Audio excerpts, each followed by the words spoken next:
A paz do Senhor Jesus, eu quero louvar a Deus em fazer parte desse momento tão especial juntamente com você, em participarmos do quarto trimestre de 2021, onde estudaremos o apóstolo Paulo. Nós iremos falar acerca das lições da vida e ministério do apóstolo dos gentios para a Igreja de Cristo.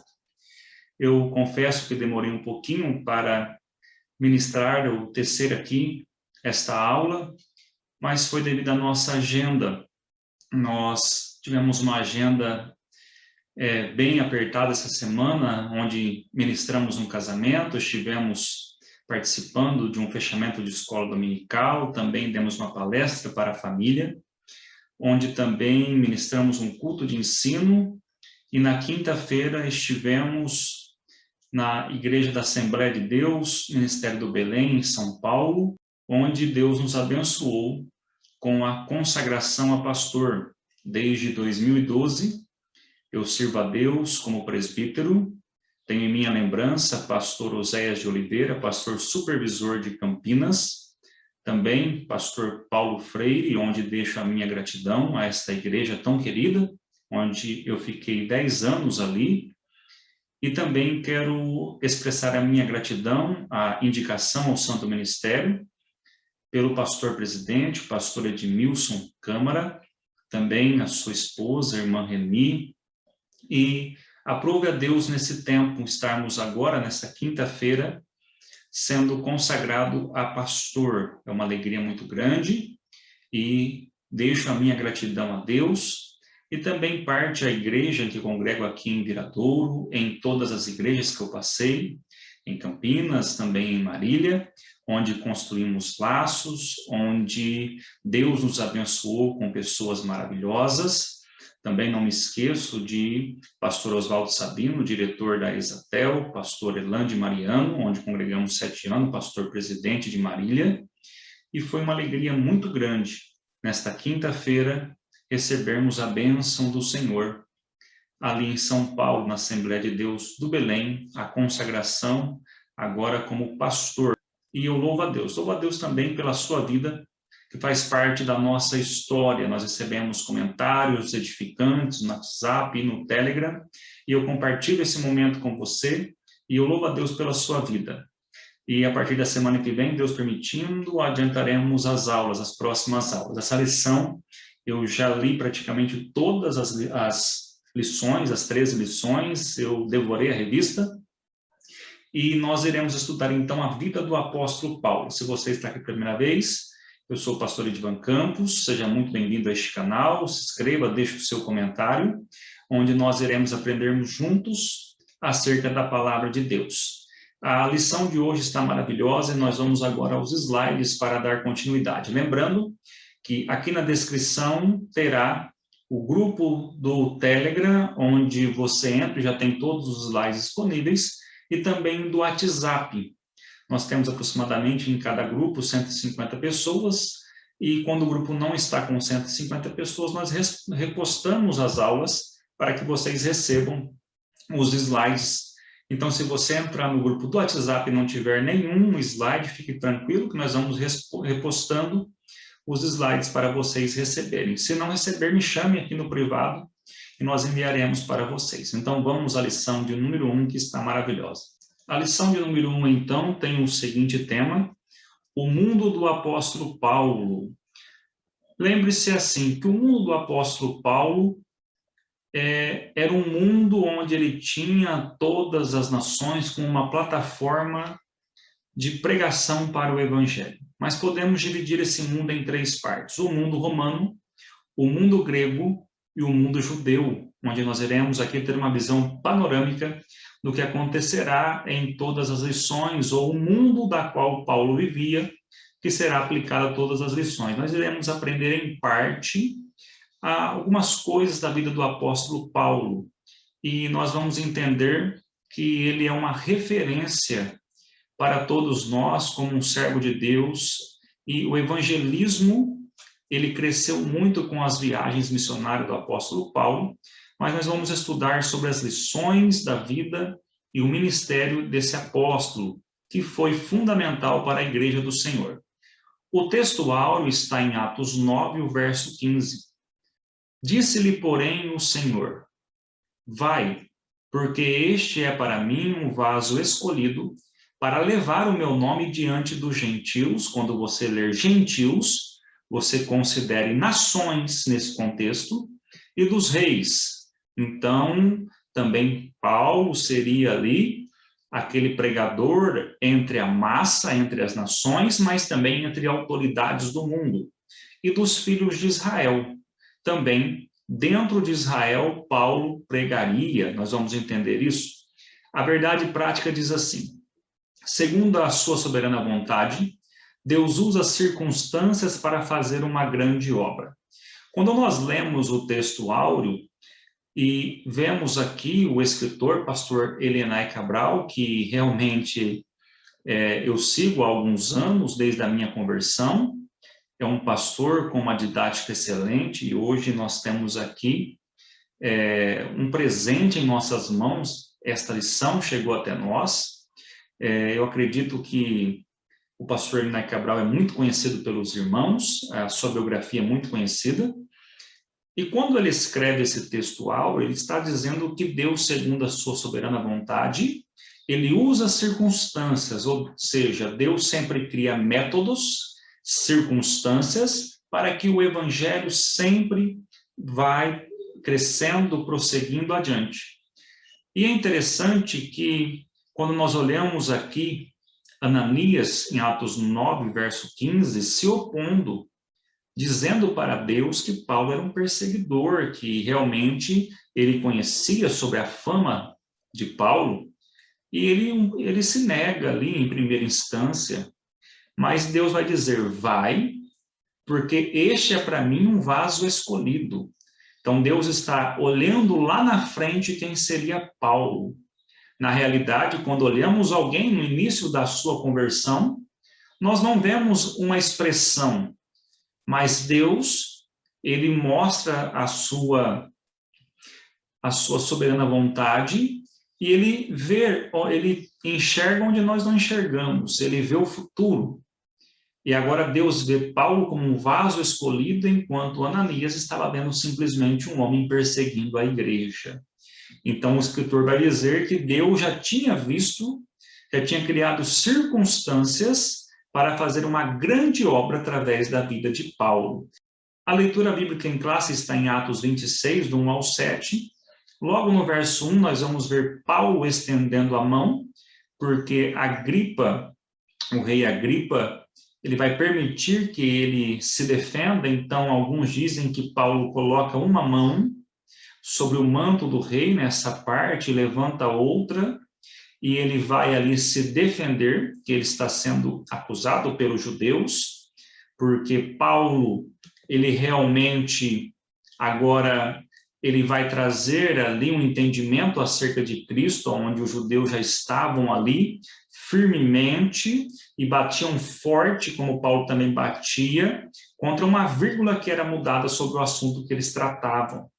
Então, agora nós vamos ver Paulo mostrando que desde a sua mocidade, isso vai ter um contexto fantástico na lição, em Jerusalém, ele agora era zeloso, ele era fariseu, ele realmente tinha ali um zelo muito grande por tudo que era ensinado. E agora Paulo, ele vai dizer que entendeu sobre a promessa que era feita aos seus pais, uma esperança que havia dentro dele. No comentário da leitura, então, eu expressei aqui a promessa que Paulo tinha no seu coração.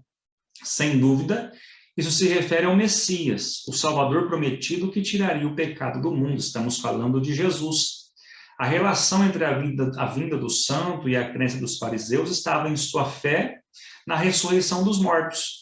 Essa crença na ressurreição foi o fundamento sobre o qual a igreja primitiva recebeu a ressurreição de Cristo. Então, o que Paulo estava dizendo é que a promessa tinha se cumprido em Cristo. E Cristo, ele ressuscitou dos mortos. E Cristo, através do seu sangue, ele tira o pecado do mundo.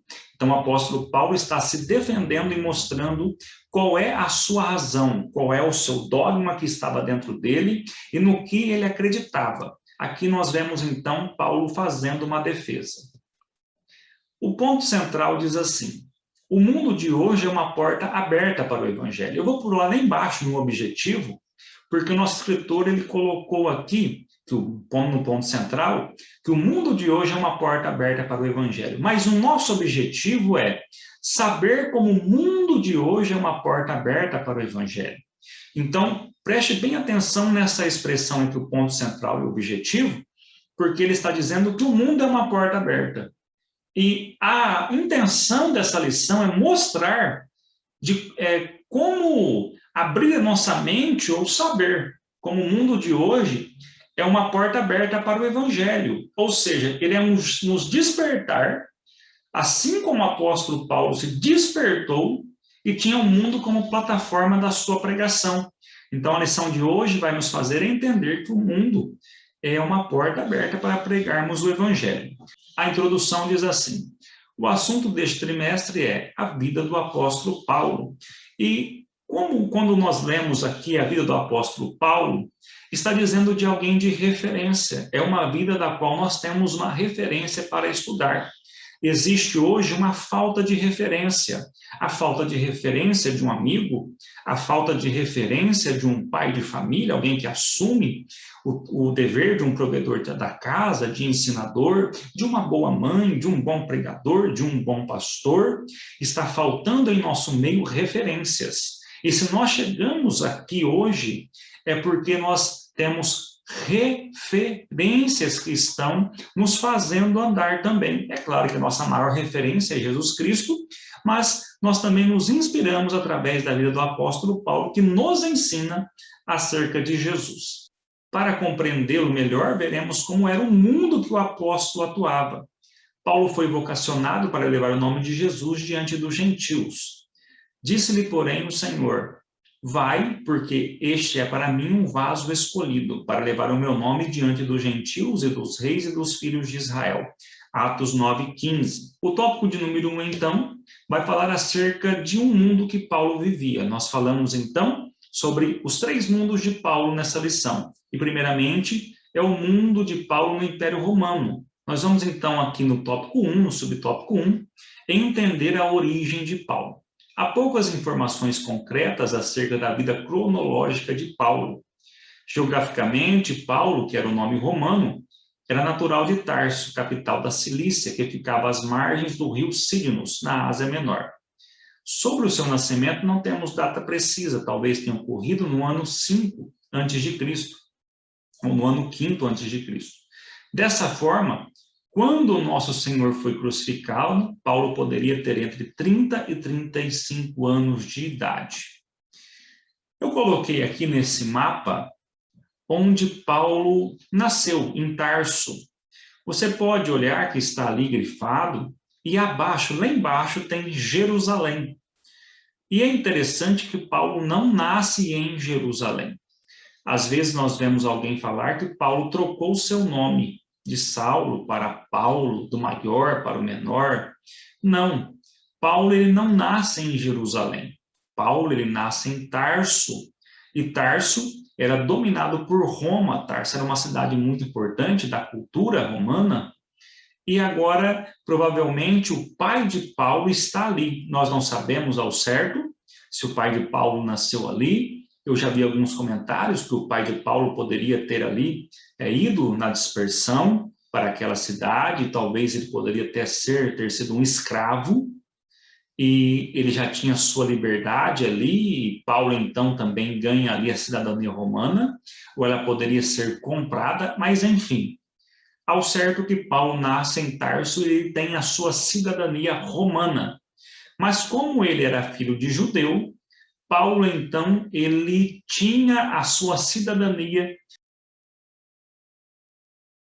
Então, Paulo, ele estava com o contexto judeu no seu coração, mas também vivia em um contexto romano.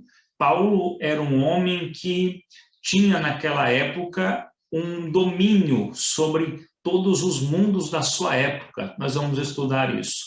E aqui eu coloquei Paulo e Saulo, e nós temos que entender que Paulo é menor, Saulo é maior, E aqui nós vamos ver as expressões em Filipenses 3, 4 e 5, que ele vai dizer que é um hebreu nascido de hebreus. Ele é da tribo de Benjamim. É interessante que quando um judeu nasce no Brasil, ele é um judeu brasileiro. Se nasce no Japão, é um judeu japonês. Então, eles nunca perdem ali a sua essência de judeu. E depois ele vai dizer em Atos 21, 39, que ele é um judeu de Tarso. E nós vamos ver aqui que, então, ele nasce em Tarso. E Atos 22, verso 28, vai dizer, mas eu nasci cidadão romano. Então, Paulo, ele tinha esses dois nomes, não foi trocado o seu nome, de maneira nenhuma. Ele tinha os dois nomes devido a nascer em Roma e ter a cidadania romana, devido a nascer em Tarso, onde era dominado por Roma, e ali ter a cidadania romana, nós não vamos nos aprofundar nisso, mas é só um entendimento, e também ser filho de judeu da tribo de Benjamim, onde ele também se considerava hebreu. O ponto de número 2 do capítulo 1 diz assim, a geografia do mundo de Paulo. Geograficamente, o mundo gentílico estava sob o domínio do Império Romano. A malha viária abrangia em torno de 300 mil quilômetros. 90 mil quilômetros apresentava condições excelentes para viajar. Permitia excelentes possibilidades de viagens missionárias. Então, Paulo pega a estrutura da época, Paulo pega aqui essa construção, quilômetros de estradas que tinha o Império Romano e aproveitava para fazer as suas viagens missionárias, não só aqui em torno aqui da malha viária, mas também em embarcações, em portos. Então Paulo vê a oportunidade da sua época e ele usa essa oportunidade, o mundo da sua época, para que o evangelho tenha ali o livre acesso a todos esses lugares. E hoje eu faço uma pergunta, trazendo ao objetivo da nossa aula. Hoje nós temos uma porta aberta para pregarmos o evangelho. Eu não sei onde você está agora, de que cidade você está assistindo esta aula, mas eu acredito que, devido à porta aberta da tecnologia da internet que temos hoje, esse ensino ele está chegando até você. Sendo assim, você poderia até colocar da cidade que você é. Eu sei que eu estou um pouquinho atrasado aqui nos comentários, eu sempre respondo todos. Coloque aqui embaixo de qual é a cidade que você está falando e você analise também o comentário dos outros irmãos que aqui postaram para você ver como o mundo digital nos conecta em vários lugares do mundo. Olha que interessante. Então, Paulo ele aproveitou a sua época para pregar o evangelho em suas viagens missionárias. Então, use a tecnologia, use tudo aquilo que você tem, aprenda a necessidade do bairro que você está para criar estratégias. As estradas dos impérios, bem como as vias, né? Também tivemos portas ali, marítimas, foram de grande importância para a expansão da fé cristã. Aqui eu coloquei alguns pontos que nós encontramos para você entender um pouquinho como era aproximadamente aí as estradas de Roma. Quando eu estudei acerca das estradas de Roma, também você pode procurar um pouquinho sobre a Pax Romana, essas estradas tinham algumas camadas nelas. Tinha, se não me engano, era 4 ou 5 camadas. E aqui um pouquinho dessas estradas que eram construídas, aproximadamente 300 mil quilômetros. E aqui eu fiz questão de colocar um mapinha para você entender todo esse traçado que nós temos aqui. Eu coloquei Roma ali no meio para você entender. Entendemos que essas estradas, ela ia até a Espanha, e você pode observar do lado direito, lá embaixo, onde você vê um pouquinho ali do Mar Vermelho, Jerusalém, ali do lado direito, você pode perceber um pouco acima Tarso, você pode perceber que todo esse traçado, esse risquinho aí um pouquinho mais forte, era a estrada de Roma. Olha como Paulo enxergava essas estradas como uma oportunidade de pregar o evangelho. Que Deus nos dê essa visão de Paulo nessa aula. Olharmos por cima, onde Deus quer. Pelo Espírito Santo, o apóstolo percebeu as oportunidades incríveis para a disseminação do evangelho no império. Ele usou todos os meios possíveis de transporte da época, inclusive navios pelas vias marítimas, nas quais sofreu naufrágios e enfermidades. Então, o apóstolo entende a necessidade do evangelho ser pregado e ele vê ali uma porta aberta. Assim, a geografia do mundo paulino tem papel essencial para a plantação das primeiras igrejas. Aqui no tópico 1, ainda no tópico 3, nós vamos ver Paulo chamado para os gentios. Lembra do início da aula? Gentios, então, é considerado aqui como as nações. Atos 9 mostra que, em sua infinita sabedoria e presciência, Deus separou Paulo e o chamou. A partir de uma experiência espiritual impressionante, bem diferente dos demais apóstolos, para levar o nome de Jesus ao mundo gentil. Em Atos 9:15, volta aqui ao nosso textuário, Deus dizendo, através da sua presciência, que ele era um vaso, enquanto Ananias via um barro, Deus já via um vaso. Então, sendo assim, nós vamos ver que Paulo, ele tem aqui uma separação. Ele é chamado a pregar, a ser o apóstolo dos gentios. E é interessante que a igreja primitiva, no início, ela não queria sair de Jerusalém. E ali já tinham os apóstolos em Jerusalém, até que veio uma grande perseguição e a igreja começou a sair de Jerusalém com a ordem de Jesus para pregar até os confins da terra. Mas, em especial, Deus separa Paulo e o chama, porque Deus, na sua presciência, já enxergava aquilo que Paulo poderia fazer. Ele soube que seu apostolado não se daria em Jerusalém, que já tinha Pedro, Tiago, irmão do Senhor, e João, além dos outros apóstolos que ainda não havia se espalhado pelo mundo. Então ele sabia que o apostolado dele não se daria em Jerusalém e ele se concentra no chamado que Deus tinha para a vida dele. Por isso, em Atos 26, menciona o testemunho pessoal do apóstolo perante o rei Agripa. Mas levanta-te e ponte sobre os teus pés, porque te apareci por isso, para pôr por ministro e testemunha do gentio das nações a quem agora te envio. Na realidade, quem está aqui falando nesse versículo é o próprio Cristo, na qual ele se apresenta para Paulo e ele diz para Paulo que ele seria ministro, testemunha dos gentios e estaria enviando Paulo para as nações. Enquanto os apóstolos de Cristo restringiam-se a anunciar Jesus aos judeus, nosso Senhor convoca Paulo de maneira dramática para ser apóstolo entre os gentios. Aqui nós vamos ver em Romanos 1, Paulo se apresentando para esta igreja, lembrando que Paulo, ele não está ali em Roma e ele não é ele que dá ali os primeiros passos ou a criação desta igreja em Roma. O que nós estudamos na carta aos Romanos é que Paulo se apresenta como um apóstolo dos gentios aqui, foi separado para o evangelho de Deus. Entendemos aqui em Atos 2, havia ali alguns romanos e eles levaram o evangelho para lá, escutando a mensagem de Pedro.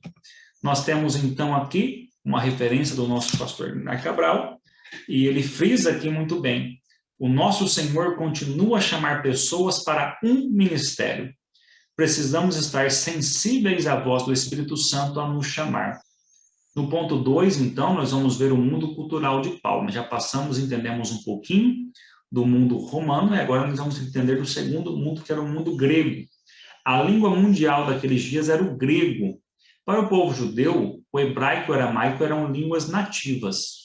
Entretanto, apesar de a Palestina e todos os demais países do Médio Oriente estarem sob a autoridade do Império Romano, prevaleceu a língua do grego, é o grego koiné. O grego koiné, então, era uma língua popular muito difundida na época. O Novo Testamento foi escrito no grego koiné, e o apóstolo Paulo falava e escrevia fluentemente tanto o grego como o hebraico e o aramaico.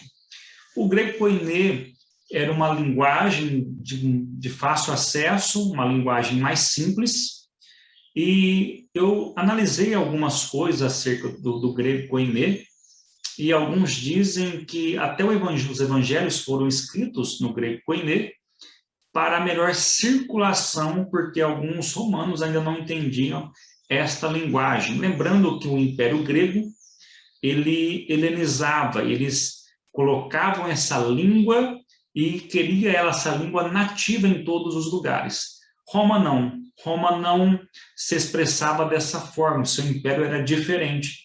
Sendo assim, os evangelhos foram escritos nesta linguagem para um maior acesso, porque todos conheciam essa língua. Geralmente, como estavam todos helenizados, eles conseguiam falar essa linguagem, entendiam então um pouco mais rápido, a compreensão foi rápida. Então nós vamos observar aqui que a língua mundial era o grego, independente de Roma, que estava no poder daquela época. Roma, eu estudei um pouquinho como era o domínio deles na época. Eles tinham, então, quando tomavam uma cidade, eles tinham entre 5, 10 ou 15% de romanos naquela cidade, tomava conta e deixava o pessoal que estava ali com algumas autoridades. Então, eles não se preocupavam muito com essa parte linguística, que não era o caso do Império Grego, que eles faziam prevalecer a sua língua. Utilizando o grego, Paulo teve uma formação básica em Tarso e posteriormente foi levado por seu pai, que era judeu, e pertencia ao grupo dos fariseus em Jerusalém, para aprender e conhecer em profundidade a Torá, aos pés do rabino Gamaliel.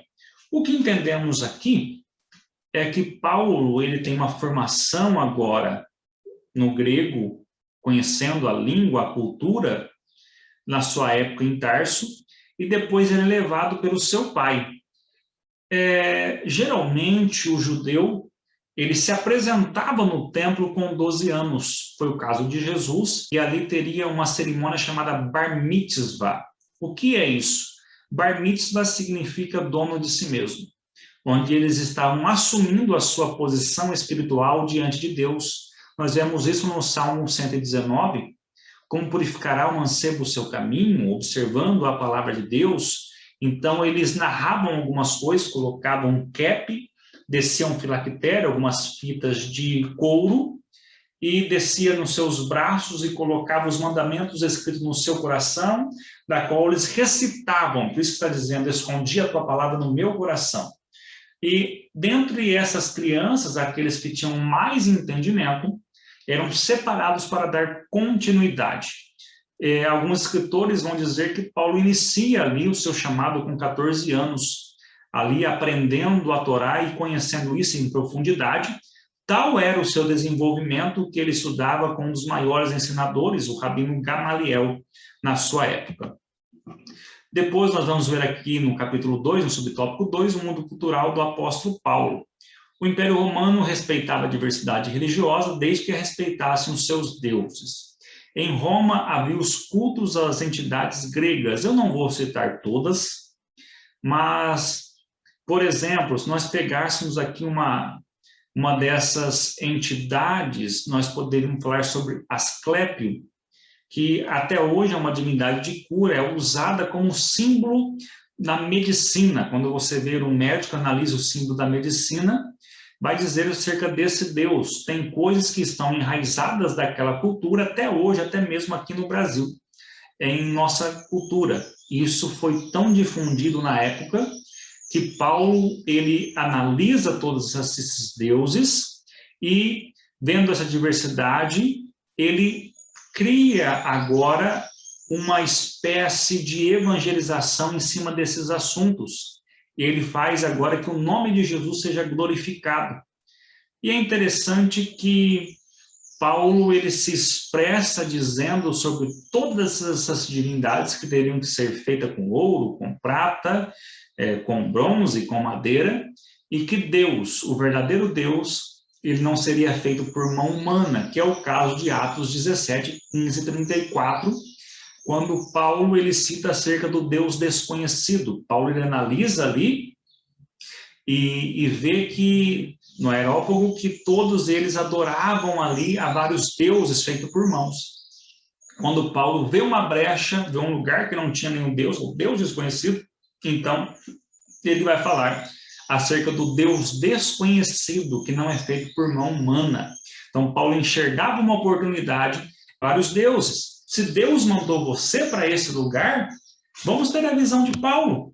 Por que não entender que Paulo ele enxergava que todos esses deuses seriam uma oportunidade de Cristo entrar na vida das pessoas, quebrando paradigmas, crenças, através do verdadeiro Deus, que é Jesus, o Cristo ressurreto. Então, não diga, tem muita coisa aqui diferente em nossa cidade, é por isso que Jesus não é glorificado. Não, Jesus não é glorificado porque pessoas não foram levantadas como Paulo. E se nós estamos nessa lição, Deus está nos despertando em nossa cidade, onde estamos, para pregar o verdadeiro evangelho. No ponto 2, aqui no subtópico 3, diz assim: a influência da filosofia grega. Nesse mundo religioso havia a influência filosófica grega. Essencialmente, o Império Romano era politeísta, ou adorava vários deuses, e Paulo referiu-se a isso em 1 Coríntios 8:5. A influência filosófica grega, especialmente do gnosticismo, era muito forte e acabou influenciando o pensamento de muitos cristãos daqueles dias. O gnosticismo, a palavra gnóstico, vem de conhecimento, ou seja, era uma influência da filosofia grega. E um dos pontos mais importantes, que Paulo rebate muito isso também em Colossenses, é acerca da divindade de Cristo, onde diziam que Cristo era simplesmente um homem que estava ali, ou mais um dos deuses que estava ali misturado. Paulo, ele vai dizer que Cristo, ele é a plenitude da divindade, em Colossenses. Então, Paulo, ele vai quebrar esse gnosticismo, ele vai rebater muito forte na carta aos Colossos. Os líderes da igreja da época tiveram de refutar com veemência as teorias do gnosticismo, cujos adeptos queriam misturá-los com a doutrina pura de Cristo. Naturalmente, pelo fato de ter vivido naquele mundo, Paulo teve de fortalecer a doutrina cristã sobre Deus, fé, Jesus, Espírito Santo, graça e salvação. O apóstolo, indiscutivelmente, se tornou um grande defensor do Evangelho de Cristo. Eu vi uma pessoa dizendo assim que o Evangelho não precisa ser defendido, que Cristo não precisa ser defendido. Nós temos em nosso conhecimento a nossa Bíblia apologética na CPAD, onde veemente defende a nossa fé contra vários ataques do mal. Então, nós devemos sim, assim como Paulo, defender a doutrina pura, porque se nós não defendermos, tudo vai parecer verdade. Então, quando o evangelho ele é apresentado na sua doutrina pura, as falsas doutrinas, heresias, caem por terra, porque ainda tem pessoas que defendem a sua fé, defendem a palavra de Deus com muita veemência. No ponto 3, agora nós vamos ver o mundo religioso de Paulo. Já falamos sobre o mundo romano, falamos sobre o mundo grego, e agora nós vamos ver o mundo judeu. Paulo se identifica como judeu. Em Atos 22:3, Paulo declara a sua fé em Jerusalém, diante dos judeus que se opunham à sua mensagem, tratando-o como traidor da fé judaica. Eu sou judeu, nascido em Tarso da Cilícia. Ele falava em hebraico para aquela plateia, quando todos esperavam que falasse apenas em grego. O apóstolo tinha o sangue de pais judeus. Seu pai era fariseu zeloso e influente na sinagoga em Tarso. E o criou para ser um fariseu, tanto quanto ele mesmo. É interessante que, até hoje, Paulo ele é odiado por alguns judeus. Quando nós olhamos o primeiro homem a enfrentar o sistema religioso, esse homem, quando estava na terra, chamado Jesus, onde ele deixa o céu, como diz Filipenses, esvazia de si mesmo, ele vem como homem à terra, e ali os fariseus, a cultura judaica, não queria que acrescentasse ou tirasse alguma coisa. Jesus foi o primeiro a confrontar todo aquele sistema religioso, mostrando que ele é o Filho de Deus. E agora Paulo dá sequência àquilo que Cristo falou ainda na terra. E é interessante que agora Paulo ele vai começar a ser perseguido, ser considerado como traidor da fé judaica. Nós vamos ver então, no subtópico 2 do capítulo 3, Paulo foi criado dentro da fé judaica. A circuncisão foi uma lei obedecida pelos pais de Paulo, que o circuncidará aos 8 dias de nascido. Nós vamos ver em Filipenses 3:5, já comentamos isso. Paulo, então, ele com 8 dias de nascido passa pela circuncisão, que era tirar o prepúcio do órgão masculino. Eles tinham isso desde a época ali de Abraão. Eles tinham essa aliança com Deus, não poderia ser quebrada essa aliança do povo judeu. E uma vez que os judeus valorizavam muitas genealogias, o apóstolo declarou da tribo de Benjamim. Então, nós vemos aqui que Paulo não teve seu nome trocado, tá bom?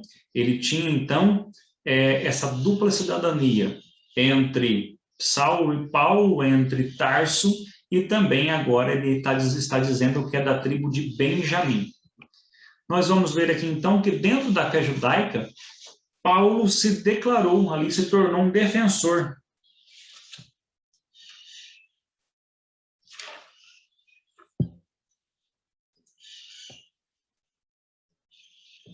Dentro da fé judaica, Paulo se tornou um defensor ardoroso da Torá e obedecia todas as regras e leis requeridas, especialmente pelos fariseus. Ele era um religioso extremamente zeloso no sentido de cumprir piamente a lei de Moisés. Nós vamos entender que Paulo ele está dizendo que ele era zeloso ao extremo, ele era religioso, ele fazia tudo como tinha que ser feito dentro da lei, ele não tirava ali nada, ele obedecia. E ele se destacava mais do que as outras pessoas ainda na sua época, ele se sobressaía. E na minha nação excedia em judaísmo, a muitos da minha idade, sendo extremamente zeloso das tradições de meus pais, Gálatas 1,14. O apóstolo deu testemunho de que havia sido instruído no conhecimento da Torá, desde a sua meninice aos pés do rabino Gamaliel, pois conhecia tudo de ritos, leis e regras que reagiam ao santuário de Israel. Só para tirarmos uma dúvida aqui e deixar bem claro que Paulo ele conhecia a Torá. Sendo assim, ele conheceu todos os mandamentos que Deus deu para Moisés, também os rituais do santuário, do templo do Senhor. E agora Paulo, com a sua teologia, ele vai trazer todo esse conhecimento, ele vai nos direcionar todo esse conhecimento para Cristo. A teologia de Paulo está baseada em Cristo. E é isso que ele faz, e os judeus não vão aceitar no mundo que ele vivia da sua época. E agora, nós vamos ver no tópico 3, no subtópico 3, o mundo. Palco da mensagem de Paulo ao povo gentílico. Paulo, ele tinha um palco. Paulo, ele tinha uma visão diferente. Às vezes as pessoas acham que o único lugar que tem que ser pregado é a igreja. Às vezes as pessoas não conseguem enxergar os vizinhos da igreja, o bairro que a igreja está, ou a cidade que a igreja está. Às vezes as pessoas não conseguem enxergar a oportunidade de levar o evangelho. E Paulo, quando ele olhava, ele via o mundo como o palco da mensagem do evangelho. Agora nós vamos ver que o mundo missionário do apóstolo de Jesus restringia-se numa visão inicialmente limitada.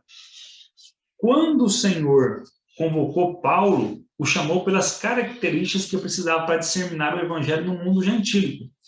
As culturas romana foi o primeiro mundo e grega, o segundo mundo que estudamos, que Paulo adquiriu, davam-lhe condições de peregrinar pelo mundo gentílico. Atos 11, 19. E os que foram dispersos pela perseguição que sucedeu por causa de Estevão, caminharam até a Fenícia, Chipre e Antioquia, não anunciando ninguém a palavra, senão somente aos judeus. É interessante que Estevão, nós vamos trabalhar isso um pouco à frente, ele foi ali apedrejado. E Paulo, ele viu aquele apedrejamento, e ali foi um primeiro impacto que ele recebe acerca de um homem que entrega a sua vida por Jesus. Quando Estevão foi apedrejado, aprendemos que eles apedrejavam não onde a pessoa morria rapidamente, mas apedrejava em partes da qual a pessoa iria sofrendo até a morte. Estevão, quando estava ali agonizando, ele vê o céu aberto. E agora Paulo, aquele que perseguia, vamos ver que depois dessa morte, Fenícia, Chipre e Antioquia, os cristãos vão se dispersarem e vão chegar em Damasco, e Paulo então ele vai perseguir com cartas esses cristãos, mas quem está sendo perseguido é o próprio Cristo. E Paulo agora ele estava determinado em seguir em qualquer lugar esses cristãos. É interessante que naquela época, muitos movimentos surgiam e sumiam. Paulo falou, é só mais um movimento. É só mais alguém que aparece dizendo ser alguém que é influente ou dizer que alguém está querendo poderes, esse Cristo é só mais um. E Cristo, então, aparece para Paulo, tem ali uma experiência de salvação, Paulo, e agora o que perseguia, agora vai passar a ser perseguido. E agora o mundo que ele olhou para perseguir, agora ele vai enxergar além para evangelizar. Ele plantou igrejas na Galácia, Caia e Ásia Menor. O apóstolo não se importava com um status social, pois tinha bagagem cultural para entrar nos palácios, nos sinédrios judeus, nas praças do Areópago, em Atenas.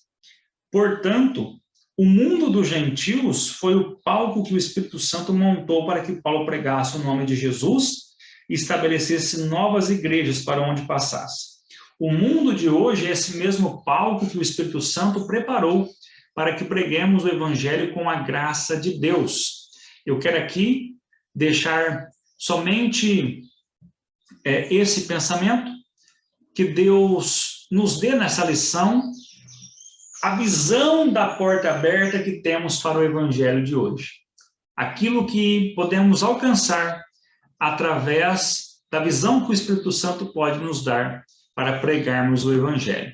A conclusão diz assim: a cultura geral que Paulo adquiriu ao longo da vida tornou-o capaz de enfrentar os oponentes do evangelho com ousadia e ciência, diante de reis, governadores, tribunos e autoridades religiosas.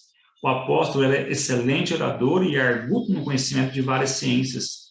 Paulo tinha uma personalidade forte e dinâmica, orientada por convicções profundas, e perseguia seus objetivos com desvelo e grande envolvimento emocional. O mundo do apóstolo foi o que Deus lhe abriu para que comunicasse o evangelho de Cristo.